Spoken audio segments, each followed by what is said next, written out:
Assalamualaikum warahmatullahi wabarakatuh, teman-teman semuanya. Perkenalkan, nama saya Muhammad Aulia dengan NIM 482 dan partner saya Ilham Rafedia dengan NIM 490. Pada kesempatan kali ini kita akan membahas mengenai neural network untuk multi-layer perceptron. Nah, pada pembahasan hari ini atau kali ini kami akan melakukan pembahasan mengenai multi-layer perceptron, yaitu tentang pola dari multi-layer perceptron, arsitektur dari multi-layer perceptron, algoritma dari multi-layer perceptron, maupun perhitungan yang ada pada multi-layer perceptron dan menggunakan algoritma backpropagation. Oke, kalau begitu langsung saja kita ke slide berikutnya. Nah, di sini ada 4 buah gambar, yaitu gambar visualisasi dari data, dan ada 4 buah gambar di sini dengan atribut masing-masing. Dan sebelum itu, saya akan memberikan penjelasan sebelum kita membahas mengenai multi-layer perceptron, saya akan memberikan penjelasan mengenai single layer perceptron. Nah, single layer perceptron ini kita gunakan untuk melakukan linear classifier, yaitu klasifikasi data dengan 2 label. Nah, pada gambar pertama ini adalah data 2 label dengan label merah dan label biru. Gambar ini adalah contoh visualisasi dari data.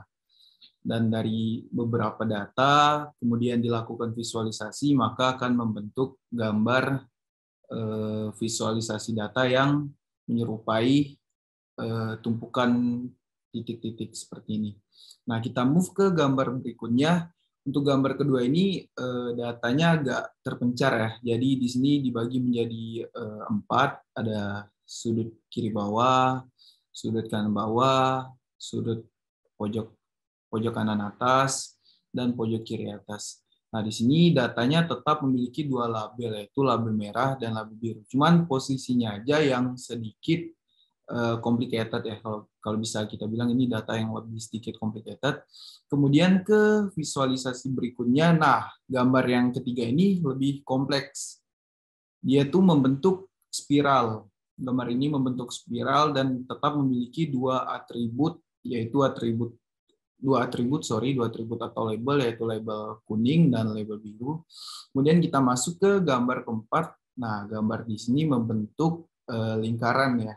Nah, pertanyaannya, bagaimana keempat gambar ini didapatkan? Jawabannya cukup simpel ya. Gambar ini didapatkan dari visualisasi data di dalam dimensi suatu atribut yang ada pada data. Nah, sebuah classifier yang baik adalah classifier yang dapat melakukan klasifikasi suatu data dengan cukup akurat, yaitu datanya tidak ada data yang modelnya overfit. Nah, dari gambar satu ini sangat simpel. Pertanyaannya, apakah data yang ada pada gambar satu ini bisa diklasifikasikan menggunakan single layer perceptron? Nah, sebelum kalian menjawab pertanyaannya, kita akan move dulu ke gambar kedua. Untuk gambar kedua yang sedikit lebih kompleks dengan pertanyaan yang sama, apakah gambar kedua ini bisa dilakukan klasifikasi menggunakan single layer perceptron atau satu garis saja? Apakah mungkin visualisasi gambar kedua menggunakan satu garis? Tentu tidak ya, bahkan mustahil. Karena ini data yang ada pada gambar dua ini bisa dibilang sangat kompleks dan tidak mungkin kita bisa melakukan klasifikasi hanya menggunakan single layer perceptron. Nah, jawaban dari kedua ini kita lihat. Nah, di sini pada visualisasi pertama kita bisa melakukan klasifikasi hanya dengan menggunakan single layer perceptron, yaitu satu garis lurus. Berbeda dengan visualisasi kedua, itu kita tidak bisa menggunakan single layer perceptron dikarenakan data yang ditampilkan lumayan sedikit kompleks, maka dari itu kita menggunakan lebih dari satu garis lurus untuk melakukan klasifikasi pada data tersebut. Kemudian bagaimana dengan kedua gambar selanjutnya? Yang pertama ini ada gambar spiral dan yang kedua ini ada gambar lingkaran. Pertanyaannya, apakah mungkin gambar ini dilakukan klasifikasi dengan garis lurus? Mungkin saja, tapi kita tidak hanya membutuhkan satu garis lurus, kita bisa membutuhkan lebih dari satu garis lurus. Ratusan bahkan ribuan garis lurus untuk melakukan klasifikasi dari kedua atribut yang ada pada gambar ini. Nah, kemudian di gambar berikutnya itu gambar lingkaran, data lingkaran, visualisasi lingkaran. Apakah mungkin kita melakukan klasifikasi menggunakan garis lurus? Mungkin saja sama dengan gambar ketiga, tapi kita melakukan klasifikasinya tidak hanya menggunakan satu garis lurus saja.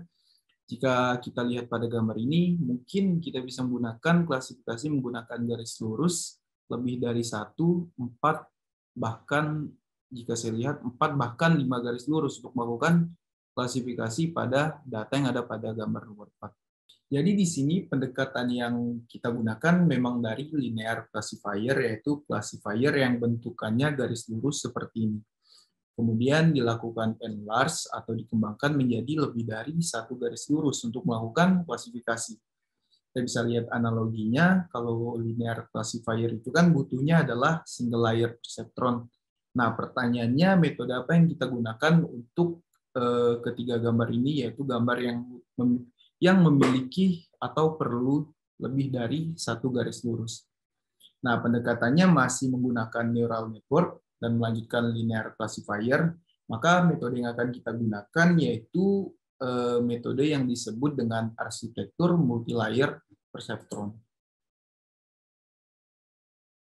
Jadi di sini kita punya data yang berbentuk lingkaran. Kelas biru berada di tengah, kemudian kelas orange berada di tepi-tepi lingkaran ini. Kemudian pertanyaannya bagaimana cara memisahkan antara kelas biru dan kelas orange.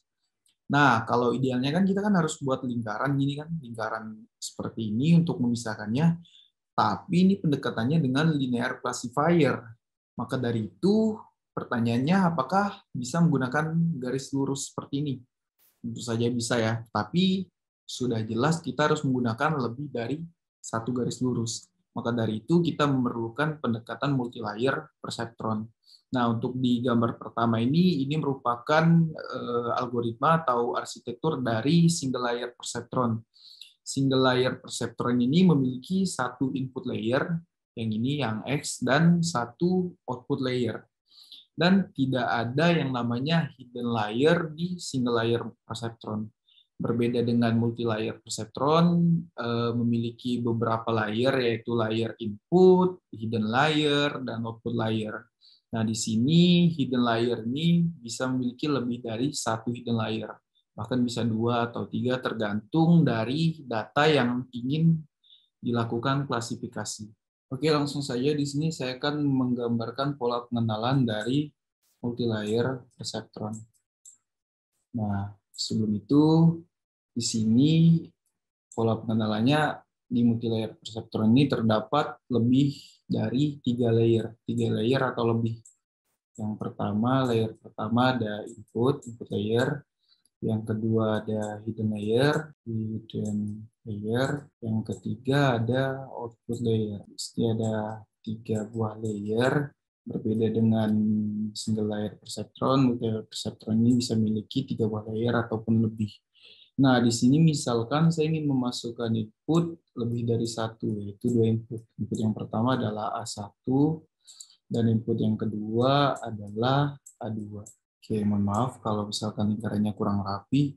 Nah, sebelum kita masukkan node hidden layer dan output layer, kita harus menentukan output dari keluaran program ini seperti apa. Kalau misalkan di sini saya akan mengeluarkan outputnya yaitu berupa klasifikasi data. Klasifikasi data. Klasifikasinya ada 2, yaitu 1 dan 0. Nah, otomatis karena ini ada 2 klasifikasi, maka dari itu di sini kita akan buatkan 2 output layer. Sini mohon maaf kalau gambarnya kurang rapi, sekali lagi. Ini 1 dan 0. Nah, kemudian kita akan membuat node di dalam hidden layer. Jumlah node yang ada di dalam hidden layer ini tidak memiliki ketentuan ya. Tergantung node mana yang memberikan akurasi yang paling baik. Jika makin banyak node makin memberikan akurasi yang lebih baik, kenapa tidak kita menggunakan lebih dari satu node. Nah, karena di sini pada kasus ini saya akan menggunakan 3 node di dalam hidden layer. Nah, setidaknya jumlah hidden layer harus sama dengan input layer, atau lebih, boleh lebih. Karena di sini jumlah input layernya ada 2, kita di sini menambahkan node hidden layer-nya, yaitu 3 node hidden layer. Nah, kemudian masing-masing dari node ini, masing-masing dari ketiga layer ini, tiap node-nya akan diumpan dari input ke hidden. Kemudian dari hidden diumpan ke output layer. Nah, di sini karena sebelumnya yang saya bilang tadi, di hidden layer tidak harus atau tidak hanya memiliki satu hidden layer, tetapi kita juga bisa memiliki 2 hidden layer atau 2 lapis hidden layer. Karena studi kasus ini saya akan menjelaskan cuma sekedar pola dari multi-layer perseptron, maka dari itu saya hanya menjelaskan satu lapis hidden layer. Nah, karena NLP diumpan dari input ke output, maka sifatnya adalah feed forward, yaitu dari depan ke belakang. Nah, di sini misalkan kita umpan di sini dikalikan dengan bobot. Nah, di sini kali bobot, kemudian disambungkan seperti ini. Nah, kurang lebih sistem kerja dari input layer ke hidden layer seperti ini. Diumpan ke sini, dikalikan dengan bobot, kemudian diumpan ke hidden layer kedua, dan berikutnya di sini dikalikan dengan bobot, kemudian diumpan ke hidden layer ketiga. Nah, karena di sini satu input ini terhubung ke semua hidden layer, maka dari itu ini bisa kita katakan sebagai fully connected. Jadi sifat dari multi-layer perceptron itu yaitu fully connected, yaitu dia memiliki hubungan dari node 1 ke node berikutnya. Nah, selanjutnya dari input ke hidden layer dilakukan operasi fungsi aktivasi dan ditambah dengan nilai bias dari tiap hidden layer, masing-masing nilai bias dari tiap hidden layer. Nah, sesudah dari perhitungan yang ada di hidden layer, barulah kemudian dari tiap-tiap hidden layer itu dikali dengan bobot lagi, kemudian diumpan ke output, sama ini juga dikali dengan bobot, diumpan ke output layer. Nah, kurang lebih gambaran dari pola pengenalan multi-layer perseptron itu seperti ini ya.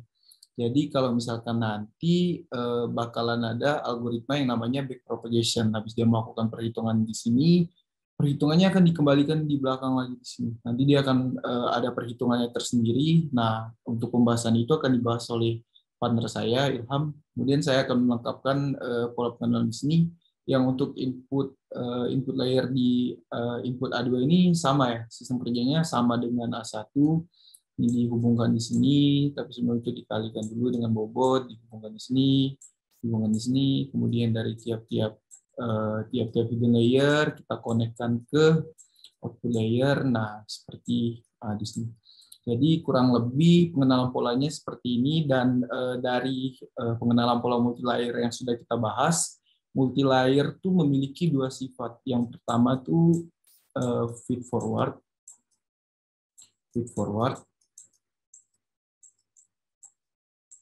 dan yang kedua adalah fully connected. Fully connected di sini karena tiap-tiap node itu terhubung. Semua node itu mulai dari input dia terhubung sampai ke output. Nah, untuk gambaran multilayer perceptron itu kurang lebih seperti ini.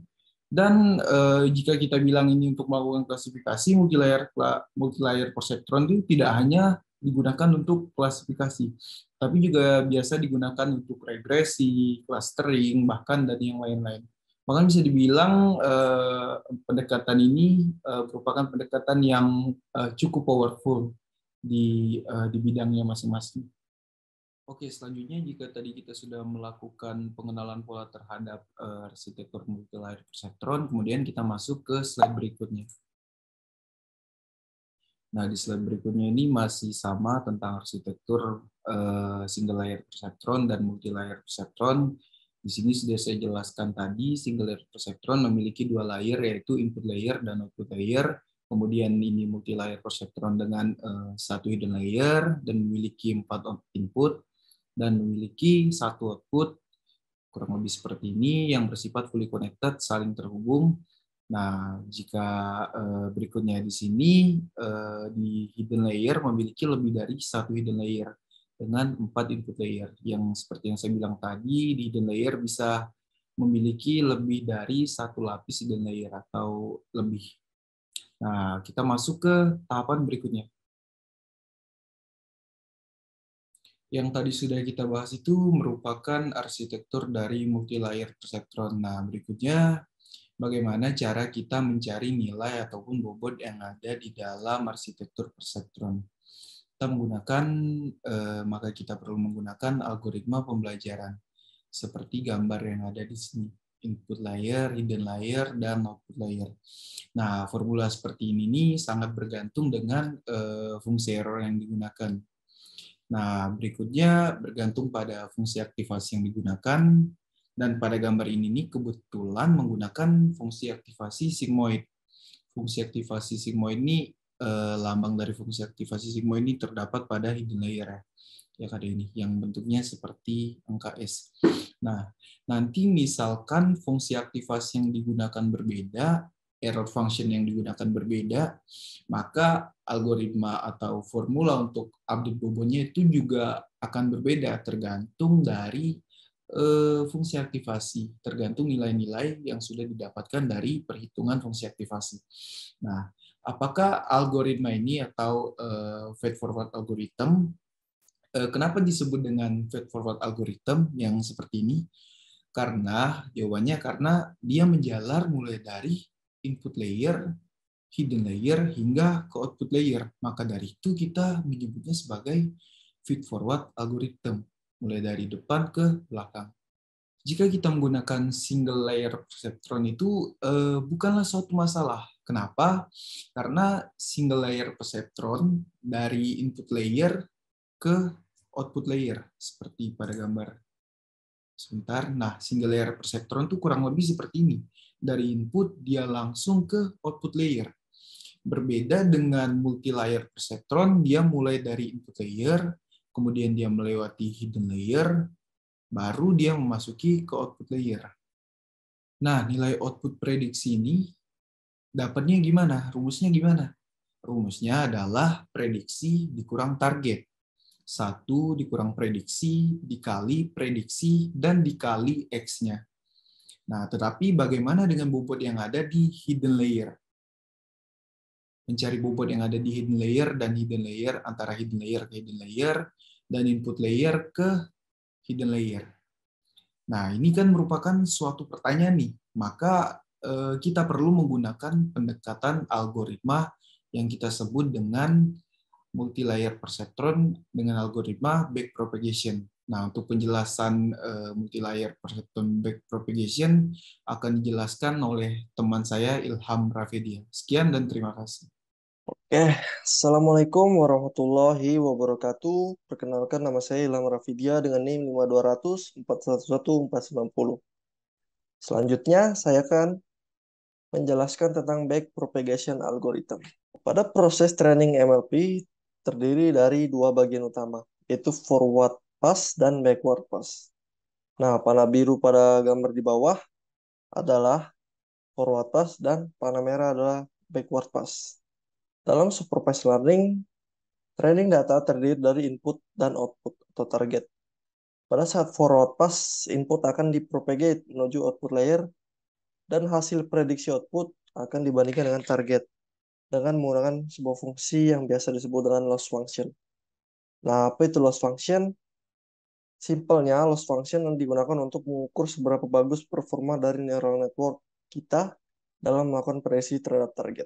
Oke, masuk ke contoh soal, yaitu tahapan dari backpropagation. Function yang kami gunakan yaitu function XOR, di mana input 1 itu false, input 2 false, outputnya false, dan seterusnya. Dan bisa dilihat pada gambar, X dan Y didefinisikan sebagai input layer, lalu terdapat dua hidden layer dan satu output layer, di mana satu itu adalah bias.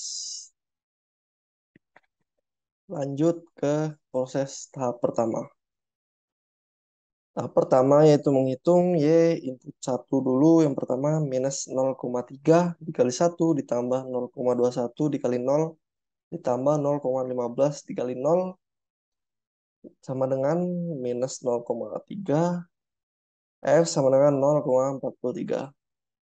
Di mana F itu adalah activation function yang rumusnya 1/1 plus eksponen min Y. Jadi jika diinputkan ke dalam angka 1/1 plus eksponen minus 0,3 hasilnya positif 0,43. Input 2 0,25 dikali 1 ditambah minus 0,4 dikali 0 tambah 0,1 dikali 0 sama dengan 0,25. F sama dengan 1/1 plus eksponen minus 0,25. Hasilnya positif 0,56. Y, Y input 3 sama dengan minus 0,4 dikali 1 min 0,2 dikali 0,43 ditambah 0,3 dikali 0,56 sama dengan minus 0,318. F sama dengan 1/1 plus E min 0,318 hasilnya positif 0,42. Nah, dari hasil prediksi output itu tidak sesuai dengan target, maka dilanjutkan tahapan yang berikutnya, yaitu menghitung delta input. Sebelum menghitung delta input, cari dulu rumus D3-nya, yaitu 0 minus 0,42 dikali 0,42 dikali 1 minus 0,42. Nah, hasilnya minus 0,102 diinputkan ke dalam rumus, yaitu minus 0,102 dikali minus 0,2 sama dengan 0,2. Maka delta satunya bisa dilihat 0,02 dikali 0,43 dikali 1 minus 0,43. Hasilnya adalah 0,005. Delta input 2 itu minus 0,102 dikali 0,3 sama dengan minus 0,3. Lalu delta 2-nya minus 0,03 dikali 0,5 dikali 1 minus 0,5. Maka didapatkan hasil yaitu minus 0,007. Nah, dari perhitungan tersebut, singkatnya, setelah melakukan 500 epoch atau iterasi, maka terdapat nilai-nilai baru yang bisa dilihat pada gambar, di mana hidden 1, hidden 2, dan output itu nilainya berubah, di mana hidden 1 minus 1,5, 1 dan 1, hidden 2 minus 0,5, 1 dan 1, output minus 0,5, minus 2, dan 1. Nah, bagaimana sih caranya untuk menentukan stopping condition? Kan tadi tuh terlalu banyak melakukan perhitungan itu mencapai 500 epoch. Nah, gimana caranya melakukan stopping condition? Ada dua syarat yang bisa dipakai. Yang pertama lah membatasi epoch yang ingin melakukan. Misalnya dalam perhitungan tadi jaringan akan dilatih sampai iterasi ke 500 atau misal iterasi ke 10 juga bisa. Lalu yang kedua membatasi error, misalnya menentukan besar mean square error antara output yang dikendaki dan output yang dihasilkan oleh jaringan. Oke, mungkin begitu saja penjelasan singkat tentang backpropagation algorithm. Terima kasih. Assalamualaikum warahmatullahi wabarakatuh.